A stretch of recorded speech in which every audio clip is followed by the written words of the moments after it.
परमात्मा को पाने तथा उसका वास्तविक लाभ प्राप्त करने के लिए पवित्र बाइबल में प्रमाण है कि प्रभु ने मनुष्य को अपना ही स्वरूप बनाया। 6 दिन में सृष्टि रचकर 7वें दिन विश्राम किया।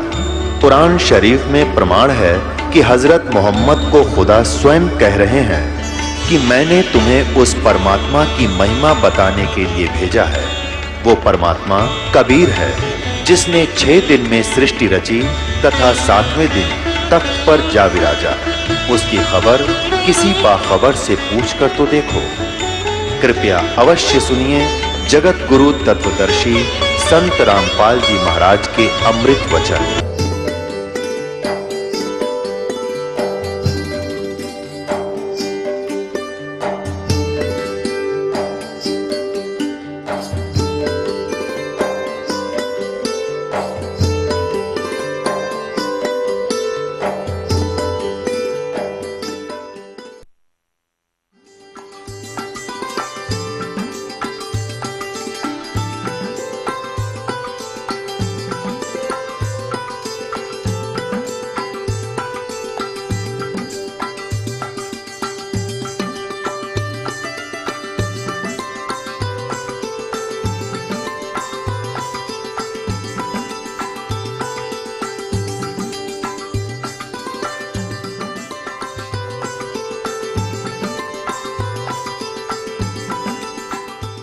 अमरनाथ कैसे बना।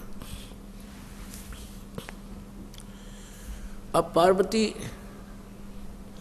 से शंकर भगवान ने कहा कि ये ना सोच के मैं तुझे प्यार नहीं करता था, तू मर जाती थी, तेरी मृत्यु होती थी, मैं बहुत रोता था, टक्कर मारता रहता था तेरे वियोग में।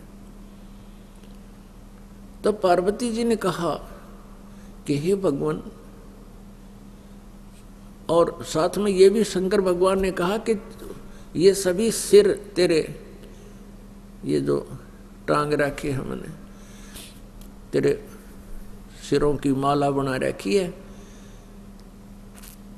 जब तक तू दोबारा मुझे प्राप्त नहीं होती थी तब तक मैं इनको देख देख कर रोता रहता था।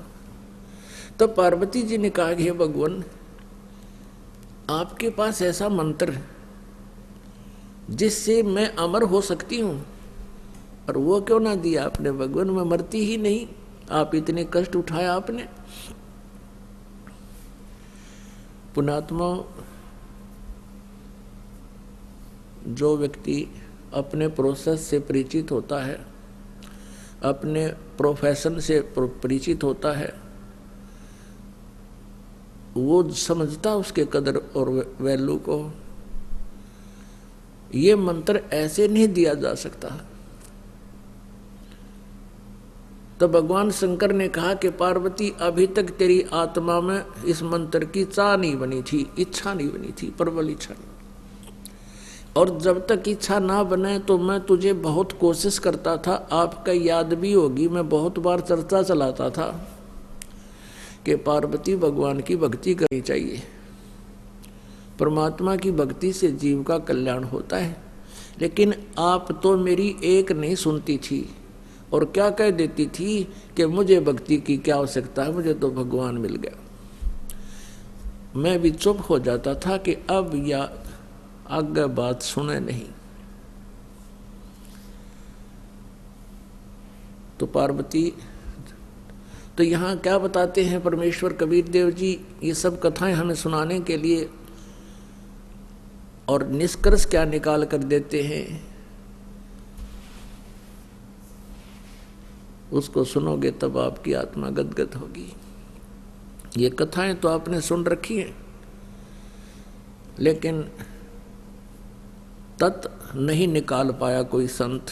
कबीर परमेश्वर की रजा से इस दास पे कृपा हुई है। तो जब तक हमें तत्व नहीं मिलेगा, जैसे जड़ी बूटियां रखी हैं, अच्छी अच्छी जड़ी बूटियां हैं, बनानी हमने आती नहीं, जड़ी रखी हैं, उनको बनाने की विधि हमें ज्ञान नहीं, खाने की ज्ञान नहीं, तो उनका क्या फायदा रखी हुई का।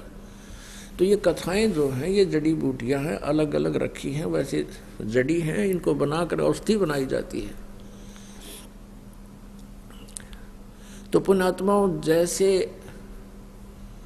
समुद्र के अंदर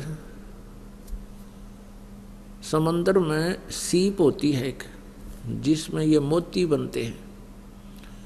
आपने देखे होंगे शंखले से हुआ करें शंख, इन ये तो ऐसा ही एक चपटा सा होता है, एक जीव होता है, उसका ऊपर का शरीर बहुत सख्त होता है। और उसमें मोती कैसे बनता है? वो सीप जिस समय उसको चाह होती है, समुद्र में एक विशेष गर्मी पैदा होती है और उसके बाद फिर कुछ वर्षा के आसार बनते हैं। तो सीप जो है समुद्र में रहती है और ऊपर सतह पर आ जाती है। जब उसने मोती बनाना, जब उसमें मोती बनने की प्रक्रिया, उसके अंदर एक विशेष जिज्ञासा उत्पन्न होती है, चाह होते, अपने आप उसका मुंह खुल जाता है और ऊपर खुले हुए मुंह खुला हो, ऊपर से वर्षा हो जाती है समाती, यानी आसमान की, बादलों की। तो उससे वो थोड़ा सा नीर ग्रहण करके और मुंह बंद कर लेती है, उससे मोती बनता है। और उस सीप का मुंह खुला ना हो, चाहे सारा सामन बरस जा, मोती नहीं बन सकता। तो यहां परमात्मा बताते हैं कि पार्वती के अंतःकरण रूपी सीप का मुंह बंद था, नारद जी की प्रेरणा से वो मुंह खुल गया और भगवान शिव जी ने फिर उसमें वो मंत्र डाल दिया। तो भगवान शिव ने कहा कि पहले तेरी इच्छा नहीं थी और ये ऐसा अनमोल मंत्र है, मैं तुझे ऐसे बर्बाद नहीं कर सकता, और मैं तुझे दे भी देता, बता भी देता, तो तेरे जिज्ञासा थी नहीं, यो काम नहीं करता, ये व्यर्थ जाता।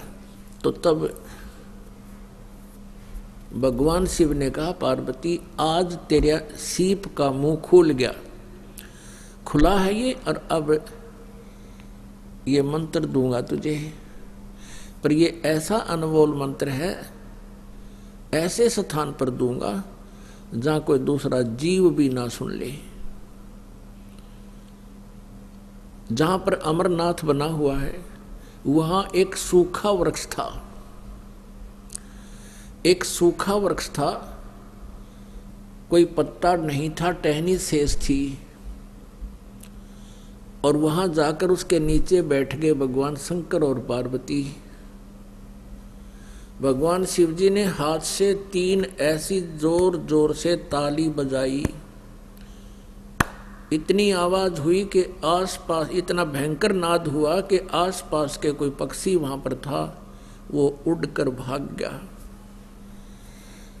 और कहीं अंडे भी थे आसपास के वृक्षों में, वो भी पक्षी बनकर उड़ गए। उसी वृक्ष की खोगर में एक थोथे स्थान पर में जो वृक्षों में हो जाता है, उसमें एक मादा तोते ने अंडे दे रखे थे। जो समस्त अंडे थे वो तो पक्षी बनकर उड़ गए। एक गंदा अंडा था वो शेष रह गया। भगवान शिव पार्वती जी को वो मंत्र सुनाने लगा। पुण्यात्माओं, आपको पता चलेगा आप कितने पुण्यवान हो। वो जो मंत्र पार्वती जी को मिला वो मंत्र आप जी को मिल रहा है। इसके बीच में ये किसी को न मिला, केवल कबीर परमेश्वर जी ने कुछ एक पुण्यात्माओं को दिया था। उनसे भी कह दिया था कि इसको अभी गुप्त रखना, नहीं तो काल के दूत इन मंत्रों को ग्रहण करके मेरी प्यारी आत्माओं को भ्रमित कर देंगे। अब यहाँ एक प्रश्न और है कि ऐसे स्थान पर मंत्र क्यों दिया भगवान शिव ने और इसको गुप्त क्यों देते हैं? ये ऐसा मंत्र है, यदि ऐसे वैसे व्यक्ति को मिल जावे वो इसका जाप साधना करके सिद्धि युक्त हो जाता है और फिर वो ना जाने कितने जीवों को दुखदाई हो जाता है। पहले ये राक्षस क्यों बने? ये सभी भक्त थे, साधनाएं करते थे, गुरु होते थे, ये साधनाएं करते रहे लेकिन साथ में त्रुटियां भी करते रहे, नाम से खंडित हो गए। गुरुजनों ने उनको अपने वहाँ से निष्कासित कर दिया। उनके अंदर उस नाम के जाप करते रहे, सिद्धियाँ आ गई, उन्हीं भक्तों को के शत्रु बन गए। उनके पास भी सिद्धियाँ, उनके पास भी सिद्धियाँ, सारी उम्र लड़ते रहे, ना उनको भक्ति आपकी ना करने देते थे। आपने सुर असुरों का युद्ध खूब सुना पुराणों में, और अधिकारी जो होता उसके मुख से सुना हुआ ज़्यादा असर करता है। तो वहाँ पार्वती जी को भगवान शिव ने वो मंत्र दिया। अब जो ही वो पार्वती जी को भगवान शिव जी कमलों की सतीथि बता रहे थे कि मूल कमल में गणेश जी का वास है। हमारा ये शरीर, कबीर परमेश्वर जी ने ये सब ज्ञान हमें दे रखा है, उसी का कुछ आंशिक ज्ञान शिव जी को था, क्योंकि उनको भी परमात्मा आकर मिले थे, उनको ज्ञान दिया था। तो हमारा ये जो बॉडी है, शरीर है, प्रत्येक प्राणी, मनुष्य का, स्त्री या पुरुष का, तो इसके अंदर चैनल लगे हुए, चैनल जैसे टीवी में चैनल होते हैं, तो ऐसे हमारे शरीर में बैकबोन है, रीढ़ की हड्डी जिसको बोलते हैं, उसके अंदर की साइड में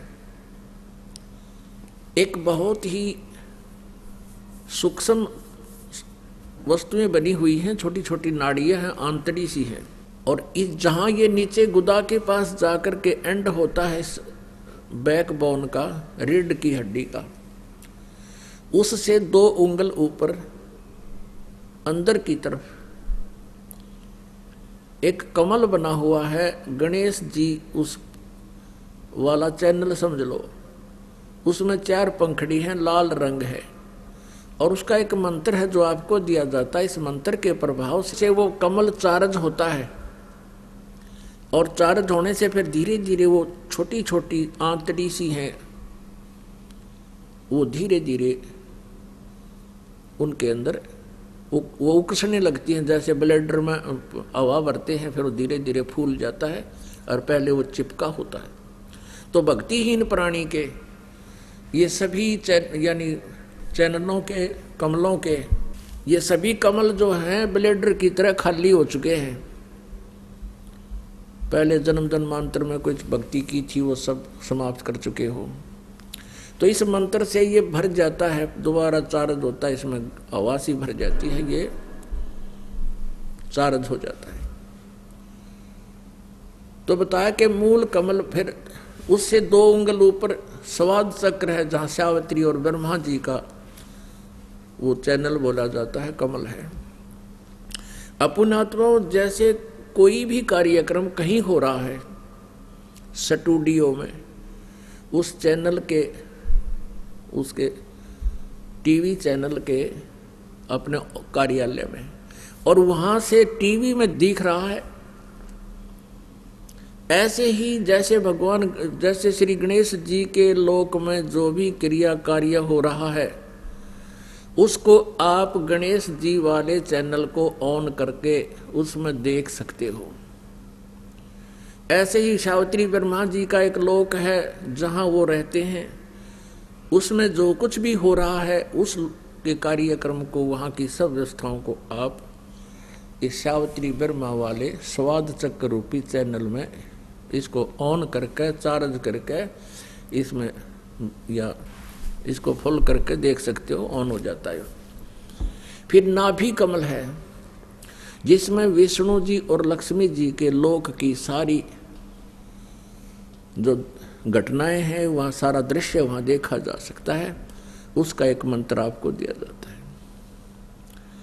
फिर हृदय कमल है, यहाँ पर भगवान शिव के लोक में जो कुछ भी हो रहा है इसके अंदर हम देख सकते हैं, जब ये आपका ऑन हो जाएगा। फिर कंठ कमल है, ये कंठ, यहाँ तो ये कंठ है, इसके पीछे है ये, जहाँ रीढ़ की हड्डी आकर थोड़ी सी बैंड होती है, इससे पहले यहाँ इस दुर्गा जी का ये कमल है, चैनल है।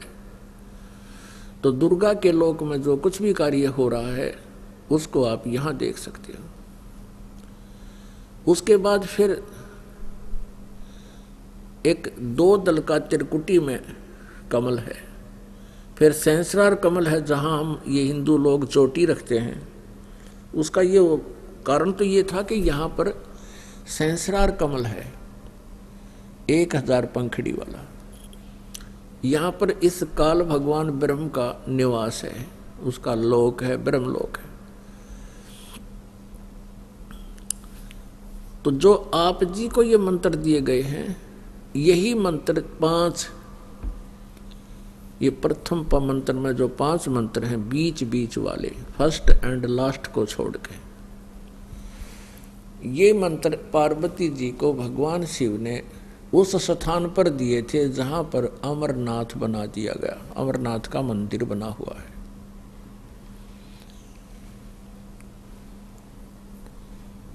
पुण्यात्माओं, पार्वती जी को वो मंत्र मिले, तड़फ के साथ वो जाप करने लगी। अब इससे कितना बेनिफिट होगा कि जब तक भगवान शिव की मृत्यु नहीं होगी तब तक पार्वती की भी मृत्यु नहीं होगी। इतना बेनिफिट इसको मिल गया। अब इतना भी बेनिफिट कहाँ मिला? भगवान शिव से। भगवान शिव ने वो मंत्र उसको कहाँ दिया? जहाँ आज अमरनाथ बना हुआ है। अब वही मंत्र अधिकारी व्यक्ति जिसको आदेश है ये नाम देने का, जहाँ पर भी बैठकर दे दे वही अमरनाथ हो गया। आपके लिए अमरनाथ ये बरवाला आश्रम है, वो मंदिर अमरनाथ नहीं, वो तो पार्वती के लिए तो था, बाकी तो वहाँ व्यर्थ में जाते हैं सिर्फ यादगार देखने के लिए। अपना आत्माओं, जैसे ये दास पहले सत्संग करते थे, नगर नगर में जा करके वहाँ टेंट लगाते थे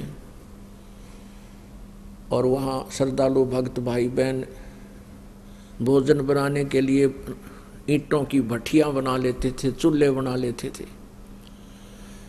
आप भी भोजन खाते थे, आने वाली संगत के लिए भी प्रसाद बनाते थे, सत्संग होता था, श्रोता सत्संग सुनते थे और जिनको ज्ञान हो जाता था वो उपदेश दीक्षा लेते थे। तो उनके लिए, जो जिन्होंने वहाँ दीक्षा ली, उनके लिए वो अमरनाथ था जहाँ वो टेंट लग रहा था, वो अमरनाथ हो गया। वहाँ उनको वो अमोघ मंत्र मिल गया। अब वहाँ से हम टेंट उठा करके दूसरे शहर में चले गए, वहाँ सत्संग किया। पीछे से कोई जा कर के कहता है कि यहाँ महाराज जी ने सत्संग किया था, आजा दिखा के लाऊंगा। और देख, यहाँ भट्टी, यहाँ पर हलवा बनाया था, यहाँ खीर बनाई थी, यहाँ बैठ कर सत्संग किया था और यहाँ नामदान देते थे। अब उसने चाहे 100 बार देखा हो, वहाँ कुछ भी कोई नहीं, ना हलवा मिला, ना खीर मिला, ना ये सत्संग मिला, ना नाम मिला। वो तो वहाँ मिलेगा जहाँ फिर ये दास बैठा और सत्संग हो रहा हो और सारा भंडारा साथ हो। तो ऐसे जो ये यादगारें हैं, ये तो भट्टी और चूल्हे रह गए जिनमें कुछ भी कोई ना, केवल एक यादगार है। वहाँ जो कितने चक्कर लगाते रहो, वो वस्तु नहीं मिलेगी जिसके लिए आप वहाँ जा रहे हो। तो पुण्यात्मा, इस तत्व ज्ञान से आत्मा जागती है। जैसा हमें पहले ज्ञान दिया गया था, हमारे पूर्वजों ने उसी को फाइनल मान लिया था। क्योंकि श्रद्धालु विद्यार्थी होता है और मार्गदर्शक जो होता है वो टीचर होता है, गुरु होता है वो टीचर होता है, संत टीचर होता है। अब टीचर विद्यार्थी को जो भी कोई ज्ञान देता है तो विद्यार्थी को कोई ऑब्जेक्शन नहीं होता, क्योंकि वो गुरु जी को, वो टीचर को टीचर मानता है, टीचर जो बताता है सही है। तो इन नकली टीचरों ने, इन नकली गुरुओं ने हमारे पूर्वजों को शास्त्र विरुद्ध ज्ञान दे दिया, लोक वेद सुनाकर उनके जीवन बर्बाद करवा दिए, भूत बनवा दिए।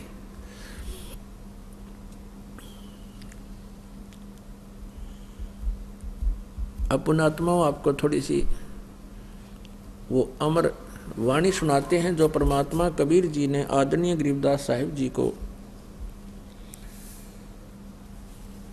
ये ज्ञान उसके अंतःकरण में फीड कर दिया था। इसको सुनकर बड़ा आनंद आता है। शंखों दे धरी तन योनी, नो तत के का बीज न भूनी, मोक्ष मुक्ति का लखा न भेवा, ब्रह्मे पुत्र व्यास सुखदेवा। अब सुखदेव ऋषि की उत्पत्ति कैसे हुई, इसका भी इसी से संबंध है। अब जैसे पार्वती जी को मंत्र देने के लिए स्थान सेलेक्ट किया था भगवान शिव ने, एक सूखा वृक्ष तरवर, उसके खोगर में एक मादा तोते ने अंडे दे रखे थे। एक अंडा गंदा था, बाकी स्वस्थ थे वो तो उड़कर चले गए पक्षी बनकर।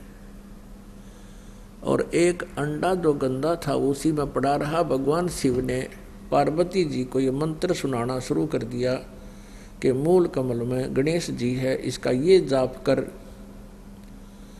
भगवान बोलकर सुना रहे थे, शंकर जी पार्वती जी साथ बोल रही थी। फिर कह रहे थे कि दूसरा मंत्र ये बोलो, ये सावित्री ब्रह्मा का मंत्र है, ये जाप ऐसे ऐसे करो।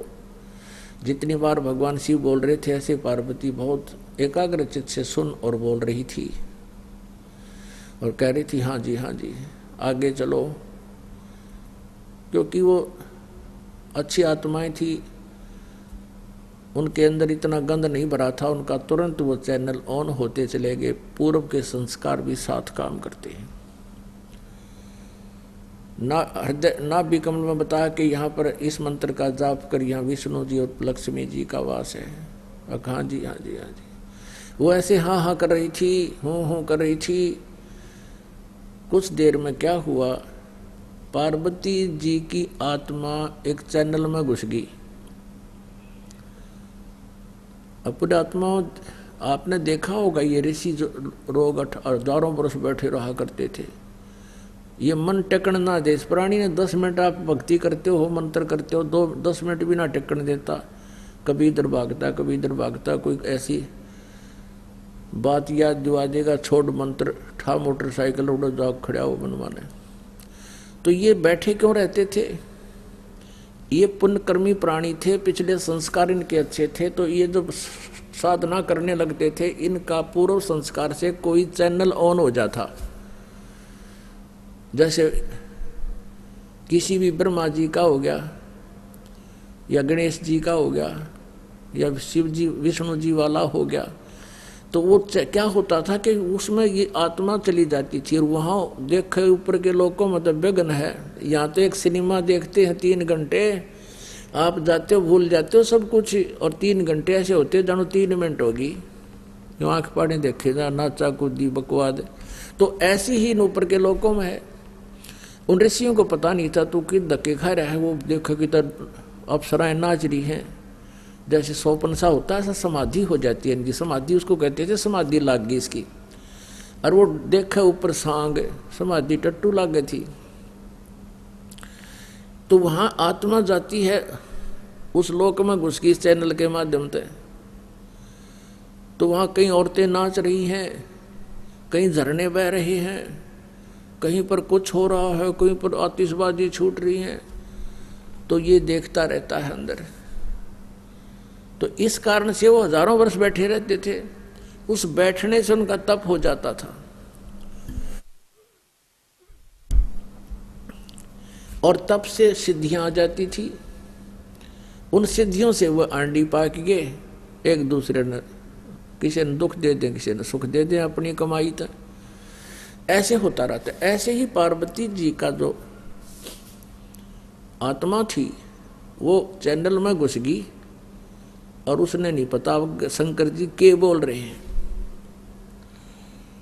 उधर से क्या देखा भगवान शिव ने कि पार्वती जी तो समाधिस्थ होगी और वृक्ष के अंदर से एक आवाज आ रही है, हूं हाँ, तो भगवान शिव ने देखा, जानते हैं। तो भगवान कबीर परमेश्वर जी ने ये ज्ञान दिया है अपनी प्यारी आत्मा गरीबदास जी को।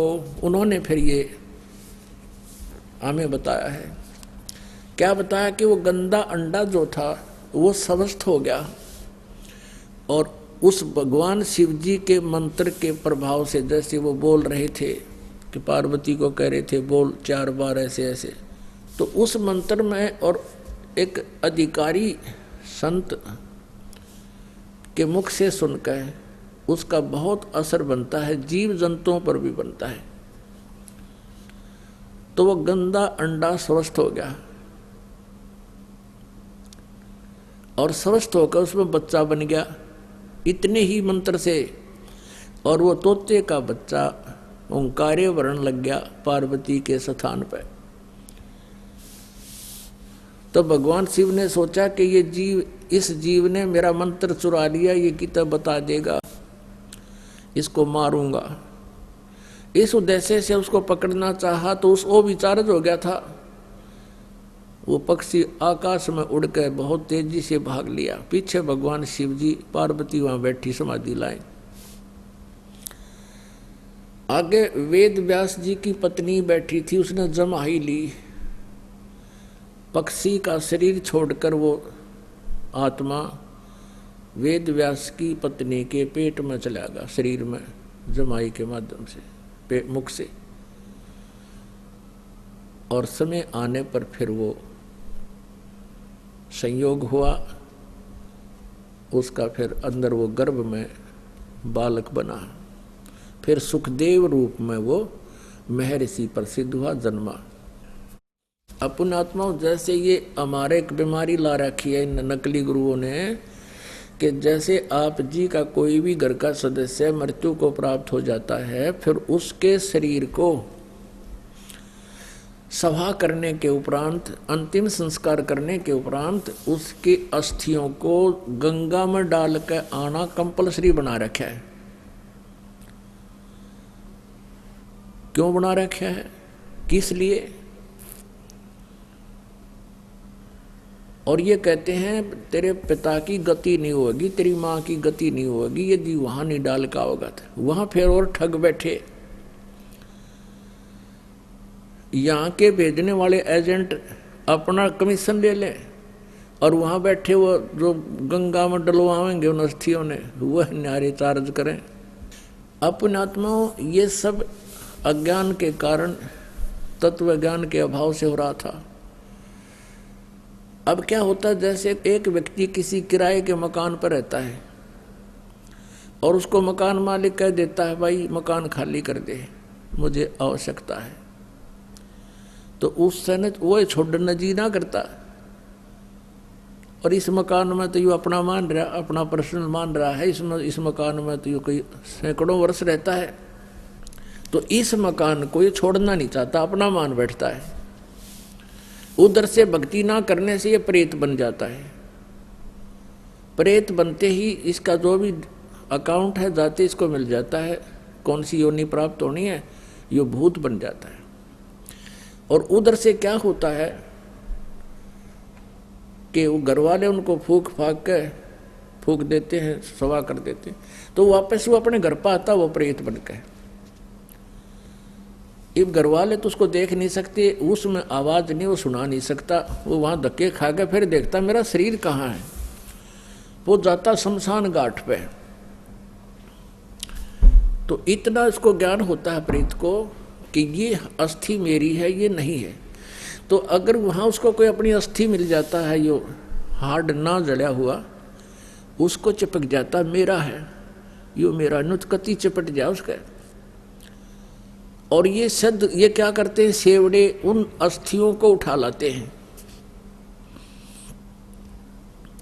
और वो अस्थि के साथ आता वो प्रेत, फिर वो उसको अपने जंतर मंत्र से जकड़ लेते हैं, अपने अधीन बनाकर फिर वो दूसरों को दुखदाई हो जाते हैं। तो इस कारण से इसका उन्होंने निपटारा करवाने के लिए इन नकलियों ने ये सोचा कि भाई इन अस्थियां न उठाकर तुम वहां डालो, ऐसे गहरे जल में डाल दो जहां ये पितर प्रेत बन के आवे तो उसका हाथ ना लगे, वो चपका नहीं और वापस तुम्हारे घर ना आ जावे, आसपास भी ना रहे। उनका उद्देश्य तो ये था। अब उससे क्या समाधान हो गया? वो तो बनना था, वो बन चुका है। प्रेत बनना था या कोई पशु पक्षी बनना था, वो तो बन चुका है अपने पूर्व संस्कार से। अब वो नकीते ठा के डालें जाओ, प्रेत वो बन ही चुका है। तो ऐसी हमारी ऐसी वृत्ति है इस जीव की। उसी आधार से सुखदेव वाली आत्मा का संस्कार ऐसा था कि उसने गंदे अंडे में ही ऐसे उसका अंडा नष्ट हो गया और उसका वो चिपका रहा, अपना जान के मेरा है मेरा है। यह वृत्ति है हमारी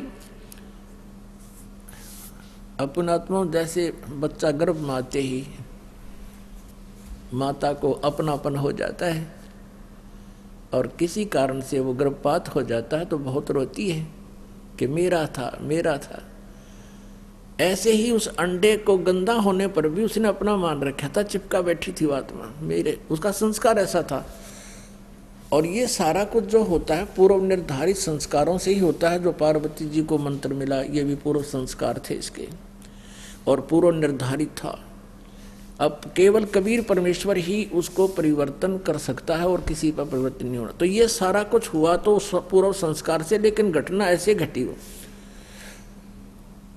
तो वो अंडे को जो चिपका में बैठा था वो सुखदेव वाली आत्मा, इसी प्रकार जो ये अस्थियां उठाने की बीमारी लगाई इन लोगों ने इस उद्देश्य से लाई कि जब जय उल्टा आ गया तो वहां शमशान घाट पर बैठा रहेगा। और आपने देखा होगा कि भाई कई क्या कहा करते थे कि भाई ये लड़का वहां जा रहा था और इसकी ठोकर लगी किसी वस्तु का, उस दिन से बीमार है, तो यो भूत चिपटा रहा है उसके अपने अस्थि के और उसका ठोकर लगी। फिर ये चौधरी था, फिर अब कैसे मेरा ठोकर मार दी, इसका अंडी बनाता लकड़ता ही नहीं, फिर गधा बन जा है। तो वहाँ उनको दुखदायी होता था, इसलिए उन्होंने ये समस्या हल कर दी कि अस्थि यहाँ से फेंक दो कितने, यो एक स्थान पर ना चिपका रहा, अंडे जा धक्के खानता कि तो और धक्के खा लेगा, बाहर चला जाएगा। ये उद्देश्य था।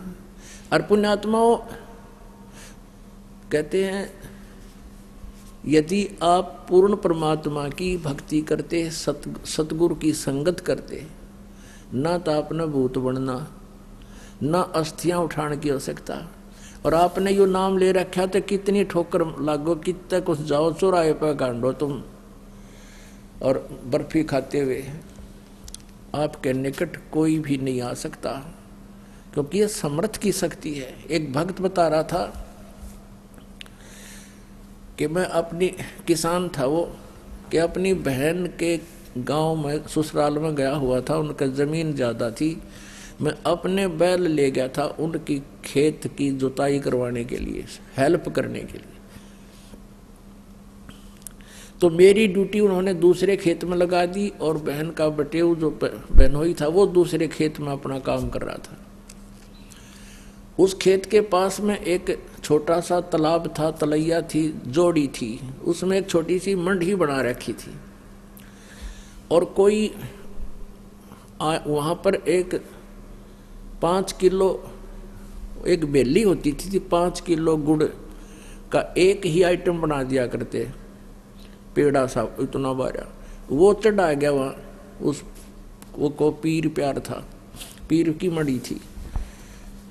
वो कहने लगा मैं बैलों को पानी पिलाने के लिए जब उस गया वहाँ तालाब में, तो मैंने देखा इतना गुड़ दरा बहुत सुंदर, मैंने वो उठा लिया, कुछ तो आप खाया, कुछ कूट छेद कर बैलों को खिला दिया, चारे में डाल दिया। और नाम मैंने ले ही रखा था परमेश्वर कबीर जी का, आपके परमात्मा की शरण आ चुका था। तो फिर मुझे वो इतनी दूर दिखाई दिया, एक दोपहर के समय वहाँ बैठा था मैं, कम से कम 50 फुट की दूरी पर एक 3 फुट का आदमी, सफ़ेद दाढ़ी, सफ़ेद कपड़े और नो आँखें लाल कर रहा, कहने लगा तू ठाडे की शरण में था, नाल तेरा बक्कल तारूं, उतने मेरा गुड़ खा लिया। तो तगड़े की शरण में था इसलिए बच गया ना, तेरा बक्कल तारू मार, तने मेरा गुड़ खा लिया। ये भूत बेटी के बाप खावे कुत्ते, उनको भी यही आभास है कि मेरा है, बस धर दियाड़े मेरा हो गया भी हो। तो पुण्यात्माओं, आप समर्थ की शरण आ चुके हो, ये तो आपका असर करें को नहीं। अब यहाँ वाणी सुनाते हैं परमात्मा की। सतगुरु मिले महादेव बंका, 84 की मिटी न शंका। 78 जन्म गौरी भरमाई, शिव को रुंड माला गल लाई। अर्ध शरीरी देवी गौरा, जिनका थिर भया नहीं भोरा। नारद मुनि उपदेश बखाना, गिरजा सुनो मोक्ष पद ज्ञाना। सुन हे देवी गौरा माई, 68 तीर्थ पर भी नाई। पिंड प्रधान किए कै बारी, खुली नहीं ये मुक्ति द्वारी। रुंडमाला शिव गले, गिरजा के सिर ही सी। भक्ति दुराई देव को, ना परस्या जगदीश। तुमरा देवी रूप विशाला, शिव तो पैर रहे रुंडमाला।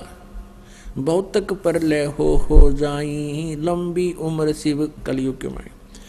दीर्घ आयु है शिव अनुरागी, तुम देवी गौरी दिल त्यागी। मूल मंत्र नहीं नाम सुनाया, ताते कल्प होवे तेरी काया। महादेव देवनपति देवा, जाकी करी न गौरी सेवा। कर बंधन कर शीस नमावो, तन मन अर्पो शीस चढ़ावो। शिव है मोक्ष मुक्ति के दाता, तो से भेद कहूँ गौरी माता। अब यहाँ गरीबदास साहिब जी ये जो वाणी बोल रहे हैं, ये जो नारद ने बोली वो बोल रहे हैं। ये ना समझ लेना आपके इसमें लिखा है कि शिव जी देव उनके देव हैं, नहीं। ये नारद जी की बुद्धि के सतर से बता रहे हैं कि वो भगवान शंकर को देवनपति देव मान रहा था, सबका मालिक। चरण गहो चिंतामणि केरा, ताते प्राण अभय हो तेरा। कमल रूप देवी दिल की न्या, नारद मुनि उपदेशी चीन्या। जद आए शिव मंदिर अवधूता, देवी चरण लिए सतरूपा। चरण पकड़ रोवत है बाला, मोरे शीस किए रुंडमाला। मोह से भक्ति दुराई देवा, मैं जानी नहीं तुम्हारी सेवा। मोह से भक्ति दुराई स्वामी, हमसे भेद कहो निज दामी। मैं अबला हूँ बाला भोरी, पार निभावो हमरी डोरी। पूर्व जन्म की कथा सुनावो, मूल मंत्र हम शिव गौरावो। मूल मंत्र महबूबे का, ईश सुनाओ मोहे। जुगन जुगन पातक छूटे हैं, छूटत हैं दिल द्रोही। बोल रही भवसागर हम ही, मोक्ष मुक्ति के दाता तुम ही। शीश पकड़ सुन देवी बाता, को उपदेशी मिला विदाता। ये तो नाही ज्ञान तुम्हारा, हम सो भेद कहो परवारा। गिरजा कहे सुनो शिव स्वामी, तारण तरण आद घन नामी। नारद मुनि उपदेश समोदम, ज्ञान ध्यान दीना ज्ञान ध्यान परमोदम। अब यहाँ जब पार्वती जी भगवान शिव के चरणों में गिरकर रोने लगी, तो भगवान शिव जी क्या कहते हैं? शीश पकड़ सुन देवी बाता, को उपदेशी मिला विधाता। पार्वती के सिर को छूकर भगवान शिव जी ने कहा कि मेरी बात सुनो देवी, ऐसा कौन भगवान मिल गया तुझे आज तेरी ऐसी बुद्धि बदल दी? ये तो ना ही ज्ञान तुम्हारा, हम सो भेद कहो परवारा। गिरजा कहे सुनो शिव स्वामी, तारण तरण आद घन नामी। नारद मुनि उपदेश सुमोदम, मेरे को नारद जी ने ये सारी बात बता दी। और दीना ज्ञान ध्यान परमोदम। अपन आत्माओं,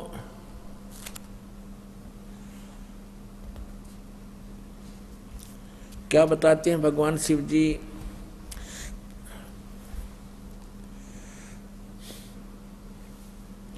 बनखंड चलो गौरी दीवानी, पंछी सुने ना हमारी वाणी। के चलो जंगल में चलेंगे, बनखंड में, ऐसे स्थान पर बैठेंगे कोई पक्षी भी हमारी बात ना सुन ले, हमारी वाणी ना सुने।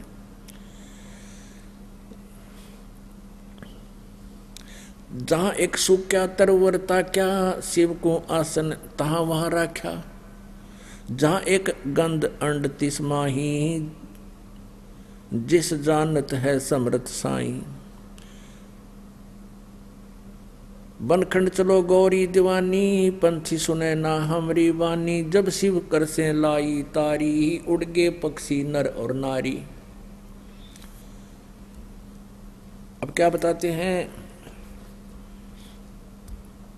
आसन पदम लगाओ गौरा, मेर दंड सूदा कर भौरा।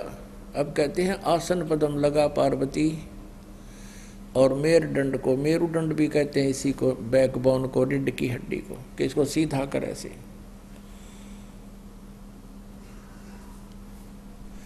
चंद्र लगन में सुरत लगाओ, सूरज सुर को बंद खमाओ। गौरी आदि गणेश मनाओ, हो किलियम किलियम ध्यान लगाओ। प्रथम मूल कमल को जानो, चतुर पंखड़ी लाल बखानो। ये प्रथम कमल है, मूल कमल जिसको बोलते हैं। दूजे स्वाद चक्र को देखो, श्वेत वर्ण रंग सुरत विवेको। सठ पंखड़ी प्रीत परेवा, जहां बसते हैं गंधर्व देवा। तो ये सब वो नामों का जानकारी दे रखी है इसमें, जो दास आपको देता है। पार्वती जी को भगवान शिव ने यही मंत्र दिया। अपुण्यात्माओं, अब यहाँ बताया जा रहा है कि समर्थ पूरा गुरु हो, जिस स्तर का भी हो। जैसे कोई प्राइमरी कक्षा का टीचर है तो वो भी टीचर पूरा हो, और जैसे कोई मैट्रिक यानी 10वीं तक का कोई अध्यापक है, वो भी अपने सिलेबस से ठीक परिचित हो, वही भला कर सकता है विद्यार्थियों का। तो ऐसे ही भगवान शिव ने पार्वती जी को प्राइमरी तक का ज्ञान दिया था, इतना ही टीचर थे वह। अब जैसे आपको बताया कि सुखदेव ऋषि की बैटरी चार्ज होगी भगवान शिव से मंत्र सुनकर, और तोते में एक आदत होती है ये नकल बहुत करा करे। उसने उसके कुछ जाप किए, जिस कारण से उसकी बैटरी चार्ज होगी, और फिर वो माँ के गर्भ में रहा 12 वर्ष तक, व्यास जी की पत्नी के गर्भ में रहा।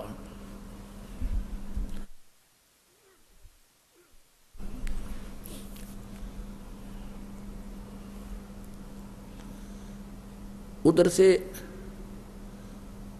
ब्रह्मा विष्णु और शिव जी को चिंता बन गई कि अभी 9 महीने के अंदर बच्चे का जन्म हो जाना चाहिए, और व्यास जी की पत्नी के गर्भ में सुखदेव है, वो आत्मा है एक, वो अभी बाहर नहीं आया है। और ये तो एक परंपरा बिगड़ जाएगी यदि माता गर्भ में, ये तो 9 महीने में दुखी हो जाती है बच्चे को, 9 महीने गर्भ में रखने में ही। 12 वर्ष तक माँ के गर्भ में बच्चे रहेंगे तो बहुत परेशानियां हो जाएंगी, परंपरा बिगड़ेगी। भगवान शिव गए फिर बाद में कि इन ब्रह्मा और विष्णु ने कहा कि आप ही ये काम कर सकते हो, उसको निकालो जाकर, और आप ही के कारण उसने ऐसा शरण मिली है, ऐसी शक्ति मिली है। भगवान शिव वहाँ गए कि व्यास की पत्नी तेरे पेट में मेरे ज्ञान का चोर है, मैं उसको खत्म करूँगा, मारूंगा। तो व्यास जी भी आ गए। व्यास जी ने कहा भगवान आओ, धन्य भाग हमारे, आपका आगमन हुआ। आप कैसे आए? सारी कहानी बताई कि इसने ऐसे ऐसे मेरा अमर मंत्र सुन लिया, ये अमर हो गया, और इसने धोखे से मेरे से ज्ञान सुन लिया, और मैं इसको मारूंगा, खत्म करूंगा, आपका गर्भ नाश करूंगा, आपकी पत्नी का। अब उसने कहा, व्यास जी ने कहे भोलेनाथ, एक तरफ तो आप कह रहे हो कि आपके मंत्र सुनकर इसने जाप कर लिया, जाप से ये अमर हो गया, अमर को आप मारोगे कैसे? अब शिव जी फेल हो गए। कहा भाई बात तो ठीक है। इतने में ब्रह्मा और विष्णु भी आ गए कि भाई शिव जी तो हो लिया फ्यूज। तब उन्होंने कहा कि भाई सुखदेव, तीनों ने मिलकर कहा सुखदेव तू बाहर आ जा। सुख माने तोता होता है, हे तोता राम तू बाहर आ जा, क्योंकि तोते के शरीर को छोड़कर उसमें गया था इसलिए इसको सुखदेव कहने लगे। तो सुखदेव ने कहा कि मुझे अब ज्ञान है, क्योंकि माँ के गर्भ में इस प्राणी को पिछला पूर्व जन्मों का और आगे क्या होगा इसके संग में सारा ज्ञान होता है। तो सुखदेव गर्भ से बोला कि भगवान मैं बाहर नहीं आ सकता। बाहर आते ही आप जी के तीनों के गुण या त्रिगुणमयी माया जीव को मोहित कर देती है, बेहोश कर देती।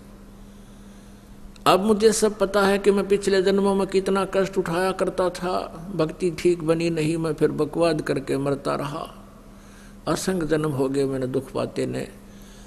अब मैं बाहर नहीं आऊं, मुझे डर लगता है।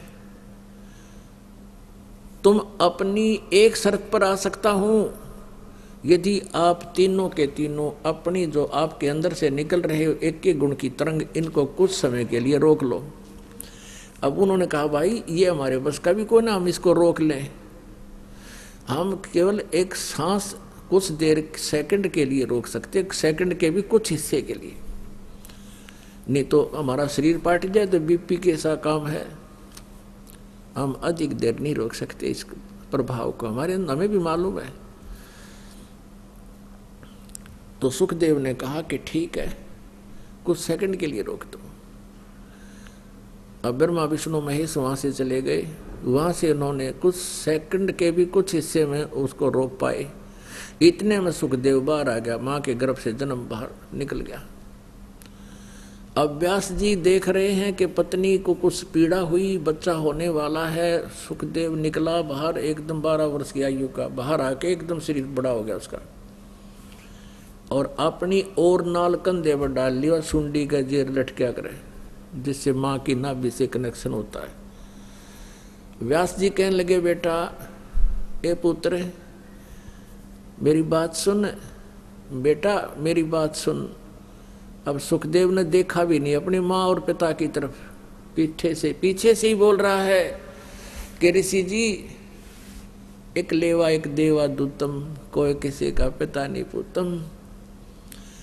कहने लगे ना जाने कितनी बार तू मेरा बाप बन लिया, ना मेरा कितनी बार मैं तेरा बाप बन लिया व्यास जी।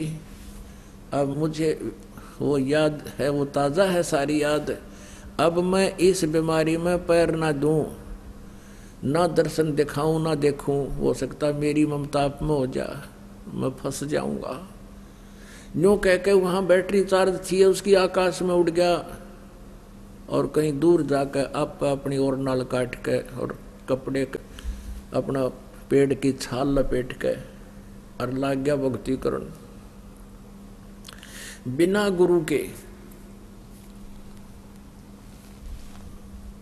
और फिर वो चार्ज बैटरी थी उसकी पिछले जन्मों की, उससे आकाश में उड़ने की सिद्धि उसमें आ गई थी। तो पुण्यात्माओं, गुरु बिन माला फेरते हैं, गुरु बिन देते दाने, गुरु बिन दोनों निष्फल हैं, चाहे पूछो वेद पुराण। अब पिछले जन्म के संस्कारों वश सुखदेव ऋषि जी ने गुरु की आवश्यकता इसलिए नहीं समझी क्योंकि उसके अंदर सिद्धि विद्यमान थी, पिछले जन्म की बैटरी चार्ज थी। पुण्यात्माओं, आप देखते हो कि किसी गांव में किसी संत का कोई मंदिर आश्रम बना हुआ है, यादगार बनी हुई है, उसकी क्या लीलाएं हैं कि ये संत जी छोटे से थे तभी से इन्होंने ऐसी चमत्कार कर दिए थे, ऐसा कर दिया था, वहाँ ऐसा कर दिया था। अब वो पिछले जन्म के पुण्यकर्मी साधक सिद्धि वाले थे, अगले जन्म में वो सिद्धियाँ कुछ बैटरी चार्ज थी और वो सब खत्म हो ली। फिर वो क्या बन गए, अब वो वहाँ भोग लगाते हैं, वो मंदिर में बैठ कर भूत बन गए, वो भूत बन गए। तो ऐसे ही ये सुखदेव ऋषि आकाश में उड़ जाता था। एक कॉमन स्वर्ग है उसमें पहुंच जाता था। वहां गए व्यक्ति कोई आम व्यक्ति तो होता नहीं, तो सब ऋषि महर्षि वहां देवता उसका आदर करते थे। बड़े पहुंचे हुए महापुरुष हैं, देखो यहाँ आकाश से उड़कर स्वर्ग में आ जाते। इसी धोखे में एक दिन सुखदेव जी विष्णु जी के लोक में चला गया। विष्णु जी के लोक में जब ये पहुंचा तो इसने स्वर्ग में जाने की इच्छा व्यक्त की। वहां के स्वर्ग में, विष्णु लोक के स्वर्ग में। स्वर्ग क्या चीज है? प्रत्येक शहर में जैसे रेस्टोरेंट होते हैं, आजकल समझना बहुत आसान है, जैसे प्रत्येक शहर में सरकारी ये बने हुए हैं टूरिज्म, तो वहां केवल अधिकारी ही जा सकता है, अन्य नहीं जा सकता, उनमें रुक नहीं सकता। तो ऐसे उसने जाके अंदर जाना चाहा विष्णु के लोक वाले रेस्टोरेंट में, स्वर्ग में। वहाँ के नौकरों ने, पहरेदारों ने, पार्षदों ने पूछा, ऋषि जी आपका गुरु कौन है? अर्थात आप कौन से महकमे में अधिकारी हो? तो उसने कहा मेरा कोई गुरु नहीं है। तो उन्होंने कहा, पार्षदों ने, सेवादारों ने, कि आप प्रवेश नहीं कर सकते स्वर्ग में। भगवान विष्णु जी का आदेश है कि जो गुरु नहीं है, जिनका गुरु धारण नहीं कर रखे, हर गुरु भी अधिकारी हो, तब तक आप इसमें प्रवेश नहीं कर सकते। उसने जिद कर ली कि तुम अपनी बात बनाते हो, भगवान का आदेश नहीं हो सकता। मैं वहां भी जाता था, कोई नहीं रोकता था। उन्होंने कहा जी वहां नहीं रोकते होंगे, पर यहां रोका जाता है। तो कुछ देर के बाद उसने कहा मुझे विष्णु जी से मिलाओ। अंडी पाक के गया था वो तो यूं कि भगवान विष्णु मुझे सीने से लगाएंगे और कहेंगे वाह वाह ऋषि, देखो कहाँ से उड़कर आकाश में उड़ के आ गया। यूं आना को आम व्यक्ति थोड़ा आ सकता है, उसकी अपनी सोच थी। पार्षदों ने जाके भगवान विष्णु से कहा कि हे भगवान, एक सुखदेव नाम के ऋषि आए हैं और वो प्रवेश करना चाहते हैं रेस्टोरेंट में, यानी स्वर्ग में। आपका क्या आदेश है?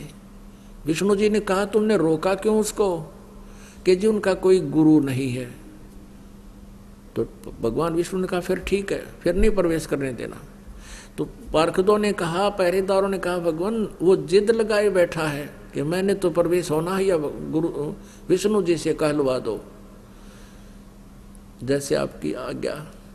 विष्णु जी बाहर आए अपने महल से। सुखदेव जी ने तो ये सोचा था भगवान बड़े खुश होंगे, सीने से लाओगे। और भगवान विष्णु ने बाहर आते ही कहा कि ऋषि जी यहाँ किस लिए आए तुम? पुणात्माओं, सामने वाले के बोली से पता लग जाता है ये किस भाव से बात करे। तो सुखदेव जान गया भगवान का मूड ठीक नहीं। तो कहा कि भगवान मैं स्वर्ग में कुछ समय रुकने के लिए आया था, इन्होंने आपको क्यों तो भगवान ने कहा विष्णु जी ने कि क्यों रोक दिया तेरे को, इन्होंने अंदर प्रवेश क्यों नहीं होने दिया? कि ये कहते हैं तेरा गुरु नहीं है, इसलिए प्रवेश निषेध है। तो भगवान विष्णु ने कहा कि ऋषि जी क्या आपने कोई गुरु नहीं बना रखा? नहीं जी, मैंने कोई गुरु नहीं बनाया, मुझे आवश्यकता ही नहीं है। तब भगवान विष्णु ने कहा कि ऋषि जी ये तेरी महान भूल है। जब तक आप गुरु नहीं बनाओगे आपका पिछले संस्कार समाप्त हो जाएंगे, भविष्य का कुछ बनेगा नहीं, आपको बहुत हानि होगी। और ये हमारा नियम है, बिना गुरु के नुग्रे व्यक्ति को यहाँ आना भी अलाउड नहीं है, तो आ भी गलत गया। तब उसने समझ लिया भी भगवान ने कहा आदेश हो गया, अभी तो फाइनल बात है यार।